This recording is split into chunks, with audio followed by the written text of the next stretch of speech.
welcome to the Learning Experience powered by CAST. I'm one of your hosts, Kelli Suiting. And I'm Luis Perez. And I'm Brian Dean. We are three educators here ready to break down barriers until learning has no limits. Let's do this.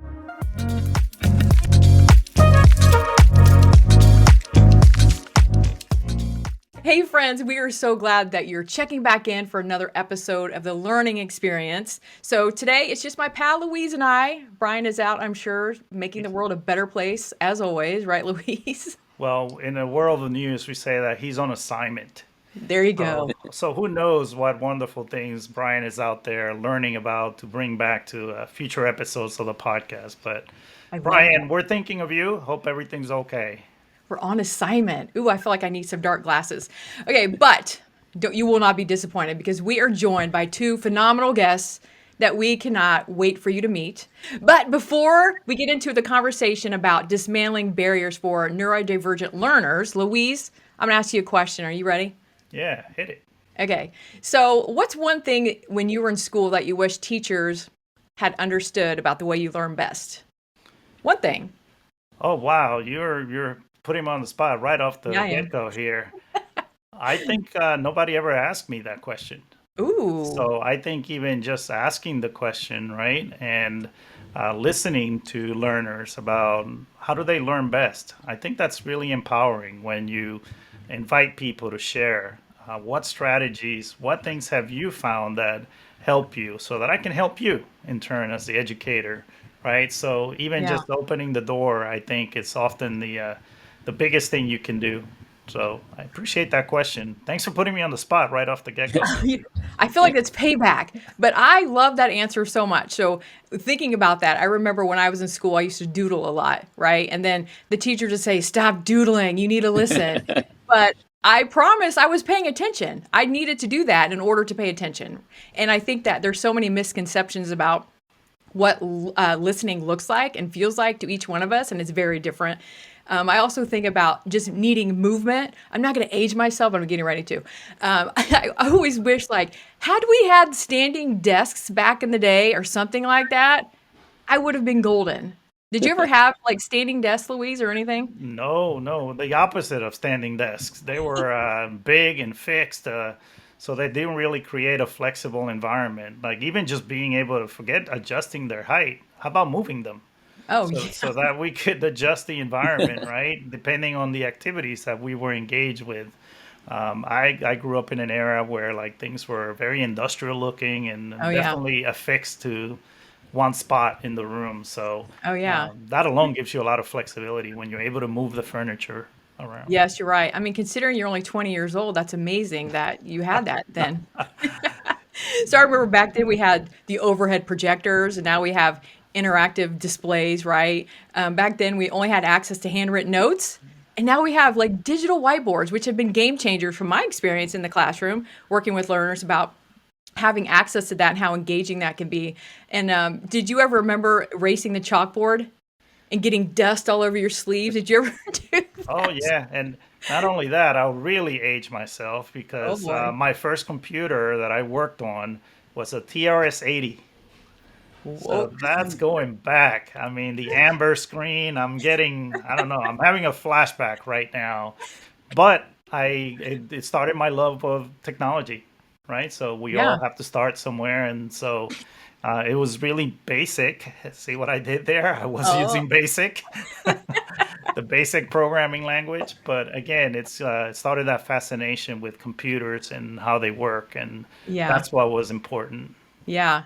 Which is so great because that's essentially the magic that we're talking about today. Technology and how it can meet learners where they are. And I love that so much. So that brings us to our, like I said, phenomenal guests, and I'm not exaggerating. So just a little pre-conversation. So Smart Technologies partnered with the University of Melbourne, and they explored how digital technologies, when intentionally utilized, can create a more inclusive experience and environment within the classrooms. And it's fascinating once you start digging into the resources. So as a result of this study, they developed 36 solid recommendations that are aligned with UDL, Universal Design for Learning, which obviously we love, and on the effective use of digital technologies and how it can remove barriers for our neurodivergent students. So, not to mention, they took it one step further and developed a how-to guide on how to even start implementing that. So, with that said, welcome, Kris. Hey, Matt. Thanks for being here. Thanks for having us. Yeah, excited to be here. Good morning, everyone. Good morning from Australia, he says. Kris, I'm wondering, can you do an Australian accent also? I absolutely cannot. I can speak in German for a few minutes, but that's the only trick I got. Oh, come on, Kris. The Australian audience wants to hear your accent. Maybe later on. No, they'll no longer believe I know anything about anything.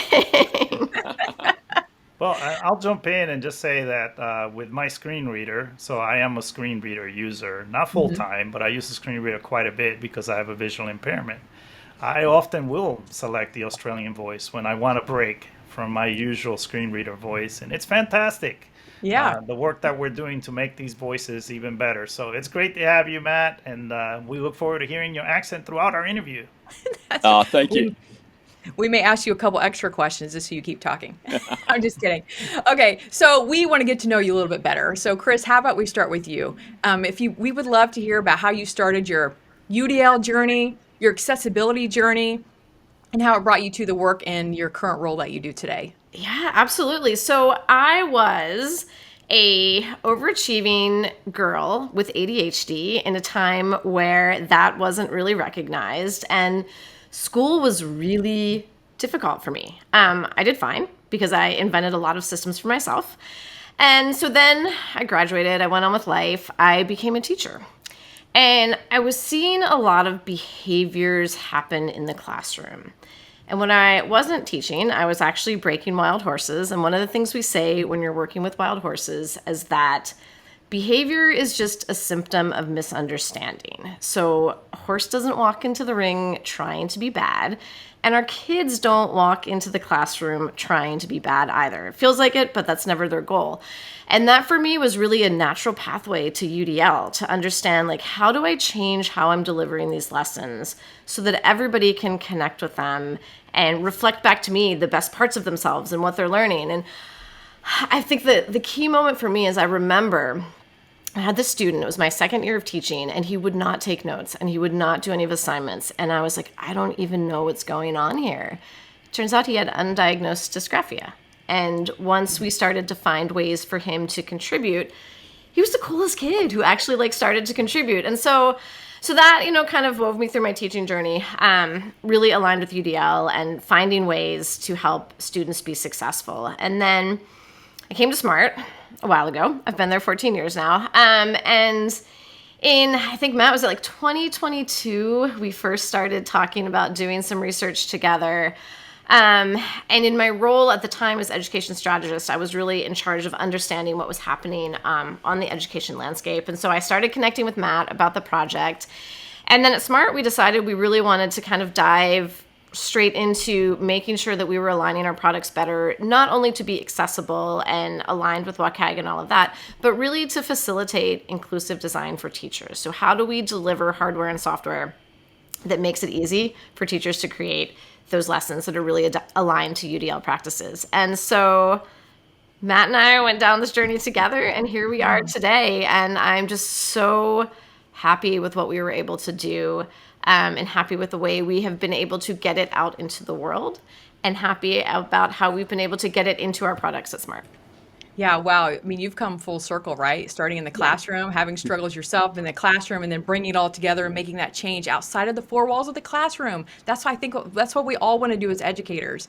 So you keep talking about this gentleman named Matt. So, Mr. Matt, we would love to hear more about you and your story toward UDL and accessibility and your research, all the things. Yeah, thanks, Kelli.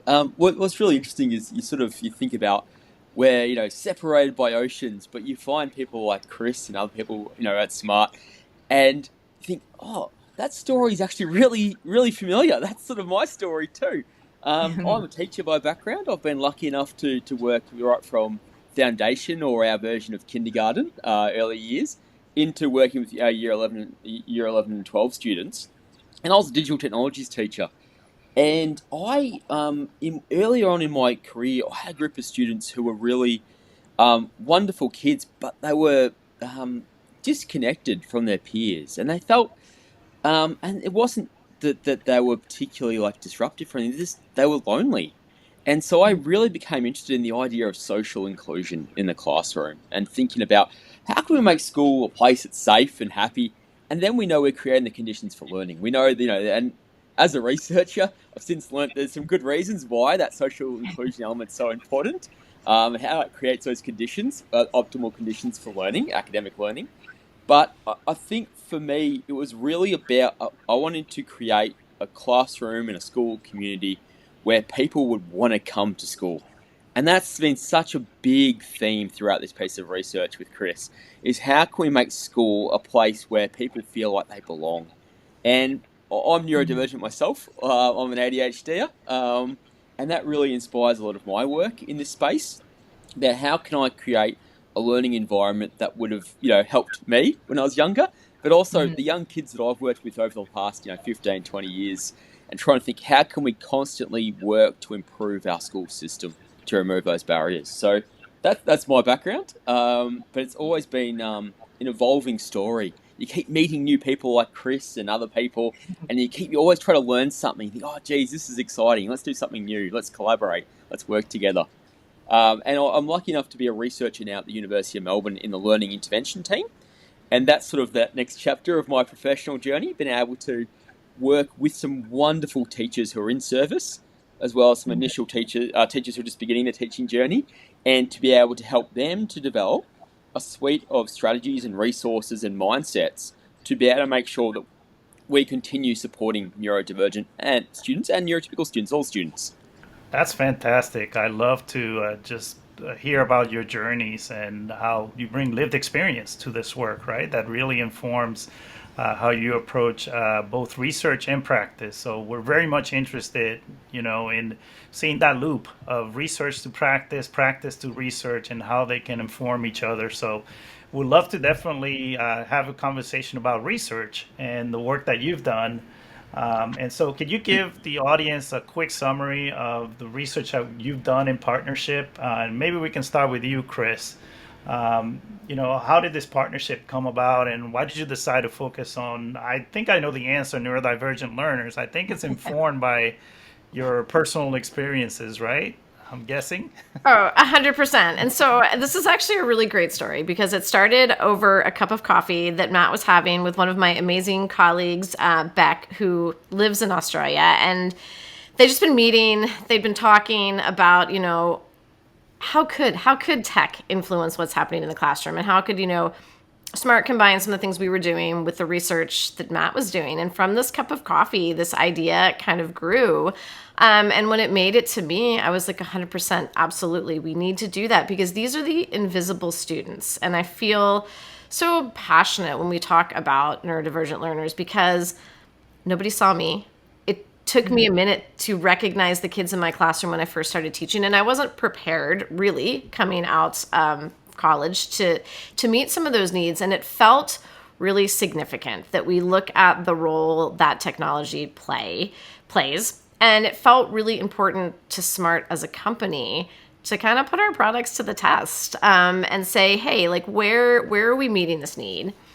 What are the teaching practices that we kind of fit into when we're meeting that need? And where do we fall short? And where do we need to start thinking about our design and what we're doing so we meet the needs of a larger group of students? And so from there, it was actually amazing because everyone on SMART was really on board with this. And so we were able to get things started. And I think it was a 2 years overall, Matt, that it took us to get things done between like approvals and ethics committees and selecting schools and all of that. But it was fantastic. And I think one of the highlights for me of all of this is I got to watch all of the video that was recorded in the classrooms of one of the teachers who we worked with teaching. And it was so beautifully done. It was like watching a conductor and an orchestra, and you just like saw the kids come in and they knew what they needed to do. And so they'd like come to the front of the room and they'd work together, and then they'd go back to their desk and they'd work in small groups or they'd work individually.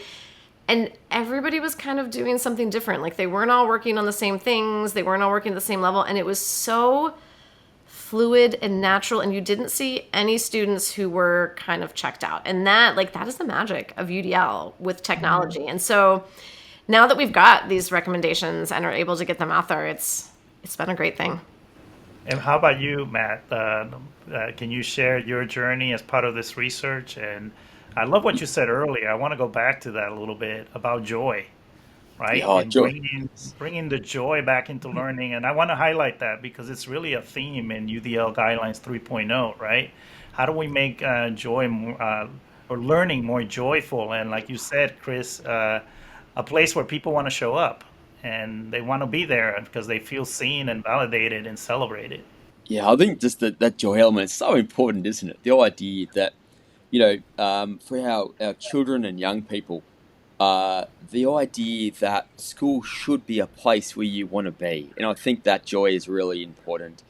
And I think what really excited me about this research is when, first meeting Kris and of course Beck, our colleague in Australia, was the idea of thinking about how we could do a research project that really centers the voices of those young people and find out what matters to them. And I think, Louise, just your earlier point about, no one ever asked you. It's the same in the research, and I know we'll probably discuss this later on, but the idea of asking young people about what really matters to them. And so I'm really lucky in the fact that when we first started having these conversations, I said, look, I really want to have a project that looks at UDL, but I want the end user, the child, to be out at the center of this. And so in terms of the research, we said, yes, we can do a rapid literature review and we can find out what's been done. But we know that a lot of the research, just from having taught in the space for the last 10 years, or at the research around this with teachers, has not historically prioritized neurodivergent voices. And it's been doing things with things to children rather than with children. And the idea of, actually having children as research partners and giving them some real agency and voice, and coming back to the 3.0 guidelines, that's really important. And finding out, okay, what could we do better? Because I would argue 99.9999% of teachers really always want to be constantly improving and doing better, but they just need us as researchers to be able to ask those questions, because we have the time to do that and the space to do that, to ask those questions on their behalf, and then to find ways to communicate that research with them. So we went into 5 schools and we spoke to the students, we spoke to the teachers, and we watched a lesson, and we spoke to some school leaders as well, and really understanding all those complexities in what we call the research translation pipeline. The idea of teachers are always constantly looking to do better. How are they actually implementing what they learn through, professional learning around UDL, professional learning around inclusive education? And what are some of those enablers and barriers in that school ecosystem for students, for teachers, for school leaders? And really, how can we help everyone to remove barriers in a way that's going to make life better for everyone? I see UDL really about not just for students, but it improves the lives of teachers like Kris and myself and everyone else. It really is this whole ecosystem improvement plan in my mind. Yeah, and just kind of building upon that leads me into the next thought, Matt, with the next question, is that the report is very clear when it talks about how neurodivergent learners are rarely asked for their feedback. And you're spot on, especially when it comes to technology interventions, right? Our students are, the IEPs are set, assistive technologies or technologies are put in there. The students have no idea how to use them. They don't even know what it means yet because their voice has not been in the center of that. And we see that all the time. Thinking of those 36 recommendations that I'm hopeful that you'll talk a little bit about now. So how did you incorporate the feedback and those student voices into that design of those 36 recommendations? Yeah, this was something that was really at the center of the design. It was purposeful. It wasn't something that was sort of on the side or something that accidentally happened. We really wanted young people to be able to tell us how they saw the way that technology was being used and positioned in their classroom, how it could be used to better support their learning, what they really valued. And so it was actually going through and talking through the lesson. We did the observation of the lesson and then actually breaking down those lessons and the components and the way that technologies were being used and the way that their teachers were positioning the technology to be able to understand how they experienced that. And and this was just talking, this was just asking those probing questions, really getting them to dig a bit deeper. And what it shouldn't surprise me, it shouldn't surprise you, I'm sure, but kids are wonderfully articulate. They know themselves, and they will tell you what they thought, what they experienced. And we had some wonderful feedback. So we've talked about how are you using, how is this technology being used to help you with the pacing of the lesson? How is this giving you the ability to go back and review something? What is stopping you from doing that? And really just taking lots and lots of notes about what they were saying. And then thinking about, okay, from all these interview transcripts and from the teachers and from our observational notes, how can we put together the things that people say are the most valuable, the students, but also the teachers and the school leaders, and how can we make sure that at the center of these recommendations is that voice of the young person? So that was really key to each of the 36 recommendations. The reason there's 36 is actually because there was 36 important things that young people told us. It sounds like an abstract number, but it was really just thinking about what did we hear and what were they trying to tell us? And so as we went through and reviewed our data, it was really thinking first and foremost, what did they say? What did that person say? Remember what that person said? What was that tension that they had in their classroom? And that really helped us to go back and look at literature from past studies and reevaluate some of that. Yeah, I'm just curious, have you been able to talk with any of the students since this has been published and designed, and they understand the impact that they've created, their help with this? Not directly, but one of their classroom teachers has told me that they shared the report with their young people who are in one of the focus groups, and they thought it was pretty good. We did a lot of, one of our wonderful artists, autistic artists, Mel Valance, did some illustrations, and they said that they really captured what they were trying to tell us in some of the illustrations as well as our written descriptions, and it was really nice to hear that feedback. I think it would be awesome as you share this research, right, to co-present with students as much as possible, because I think the theme that I keep hearing over and over is co-design. Yeah. Right? How do we co-design experiences with people as opposed to be for people? And so part of that is we listen to them, we incorporate their feedback, we incorporate their thoughts, and then we make sure that design is really responsive to their lived realities, right? Their lived experiences. And I think sounds like you've done a really good job of that. But I'm going to zoom out a little bit. I'm going to bring you in, Kris, to really talk about sort of alignment, because, at CAS, we are really big advocates of UDL, of course, no surprise there.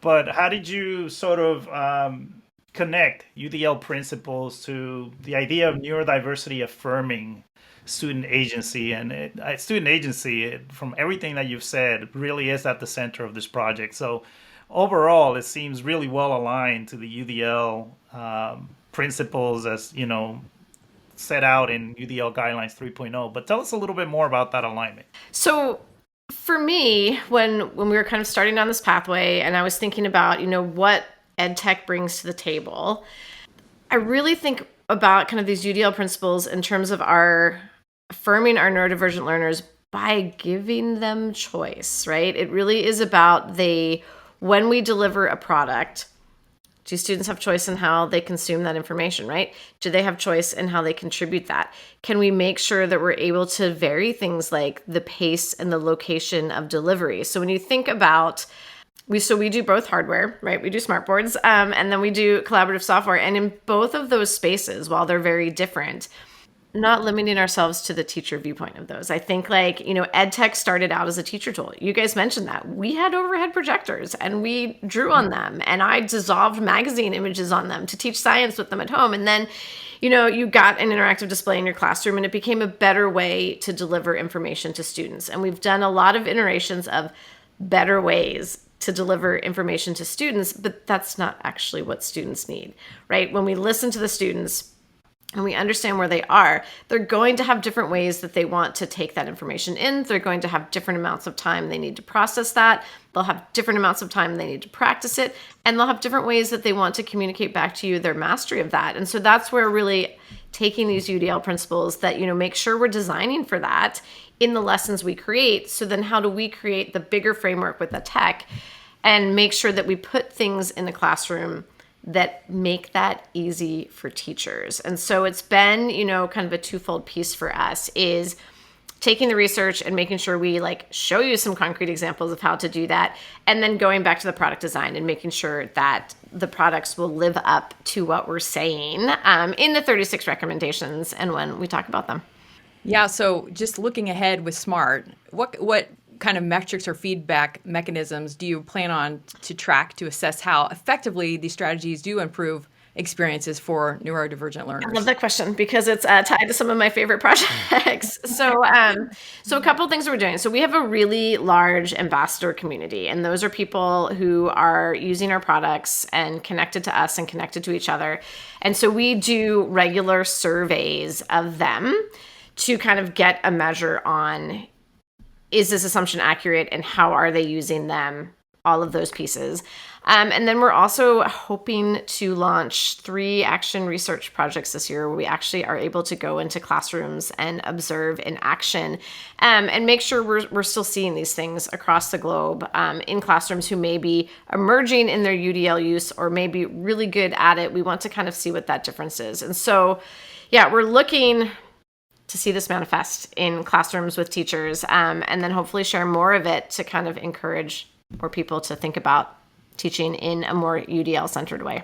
That's so exciting. Yeah, we love that. And of course, when we have a good thing, we want to scale it, right? We want to make sure that more people get more of that good thing. So let's talk a little bit about the overall vision here going forward. And I'm going to start with you, Matt, in terms of the research, because, typically when we finish a research study, we think about how can we continue this line of research, right? What comes next? So let's start with you. In terms of the research, where do you see this going in the future?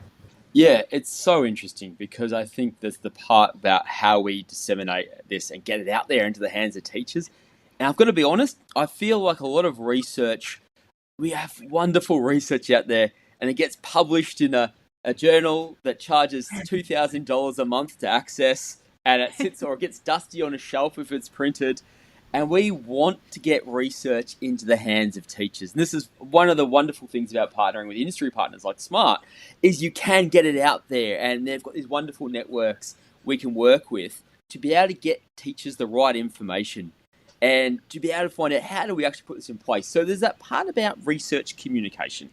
And I've got to be honest, I don't know what it's like, in other parts of the world, but in Australia, we historically haven't been very good at that. So if you're a teacher, and you're an Australian teacher listening to this podcast, I'd like to apologise. We have not been very good at communicating with you, but we're trying to be better. The other part, so beyond the research communication piece, is looking particularly at, because we know neurodivergent students don't stop being neurodivergent when they finish high school, is looking at higher education. And this is a real passion of mine. We have something called the University of Melbourne Neurodiversity Project. I'm one of the co-leads here. And this is looking at how we can support neurodiversity inclusive teaching and learning practices in higher education. And obviously, UDL is a huge part of that. We know that about a third of our neurodivergent students haven't disclosed that they're neurodivergent for a whole host of reasons. So UDL is the answer, the idea of preventative and proactive strategies to be able to make sure that everyone in the class, regardless of neurotype or regardless of diagnostic label or just even needs, it has a sense of voice and agency in their learning. I think that's a really, really exciting avenue for research. And Smart Technologies have been wonderful partners, in this journey so far. And I think it's the idea of how we can use technology as part of the solution in providing students in universities and technical colleges and other higher education spaces the ability to be able to feel like they have that voice and agency in their learning. So that's where I see the future. UDL everywhere. So I think you'll be pretty happy with that answer, I hope, Kelli. Oh, I need a t-shirt. I need a t-shirt that says that. UDL everywhere. we're both very happy with that answer Oh, because I've that's good. always said Thanks. I want to see UDL. My saying that I stole for somebody that I used to work with, UDL from twinkles to wrinkles, right? Oh, So I we want love it. UDL across the lifespan, right? Not only as you move into higher education, but I really see UDL as a life skill, right? Learning is a life skill. It's something that it stays with you and helps you accomplish the goals that you have for yourself throughout your life. Because some of those goals are big goals, right? And they're not going Yeah. to be accomplished in K-12 or higher ed. They're going to be accomplished over the course of your life as you write your story. So speaking of story, Kris, the same question for you in terms of scalability. How are you going to continue to incorporate, these research-backed recommendations into your developments at Smart, whether it's software or your professional development programs? Kind of the same question. What's next? Yeah, so we are actually in the process of developing a UDL course for our Smart Academy. So we provide online professional learning for all of our teachers out there. So we are developing that course. It will be very closely aligned to the 36 recommendations, which is super exciting. We are looking at one of the things I feel like is important, and it's kind of to Matt's point that like we do these great research projects and then they're kind of meaty to read and they're hidden somewhere and they're hard to get to. And so I'm really spending a lot of time trying to make sure we pull these out in bite-sized chunks that are really easy to digest and consume and get in front of teachers. So we've got whole social media strategy around that. We're doing the recommendations one by one with some video footage there to kind of get out on social media, draw some attention to so that we can get people in front of our how-to guides if they want to read the report in front of the report. And then the same thing, like, how do I make this really consumable and feed that back internally so that we can stay focused on it, not just in our UDL coursework, but in all of the coursework we're designing so that we keep it at the center. So I feel like I talk about it all the time.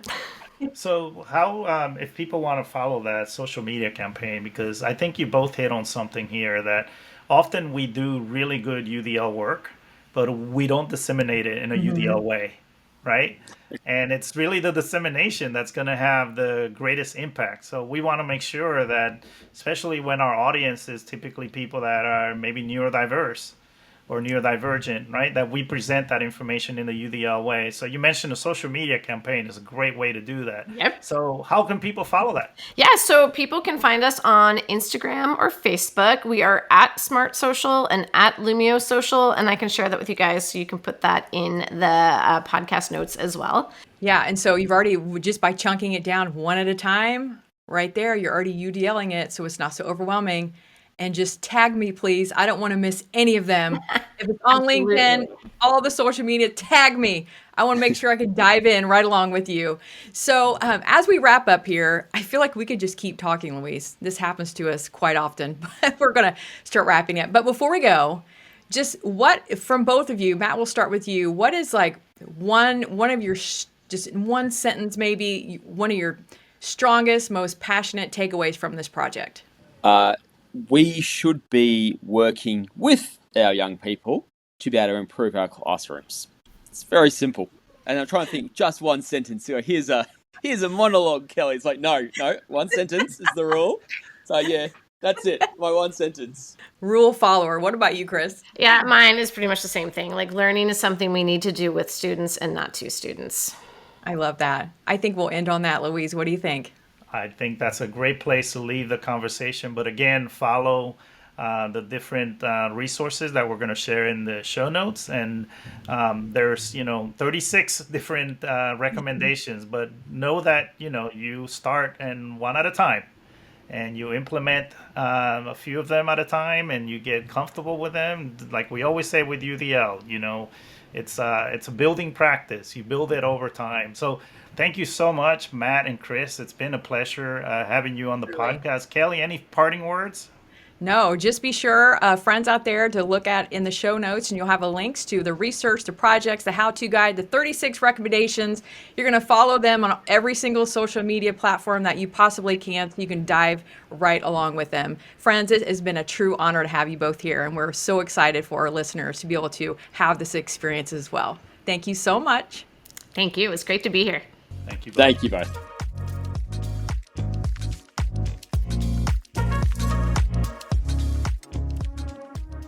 Thanks for joining us for another episode of the Learning Experience Podcast. We are so glad you're a part of this conversation. And if you're like me and today's episode sparked some ideas or got your brain flowing, well, just remember there's so much more to explore out there. And remember that CAST is leading the way when it comes to accessibility, workforce innovation, professional development, and research. So visit cast.org to dive deeper. That's CAST.org, and keep learning with us.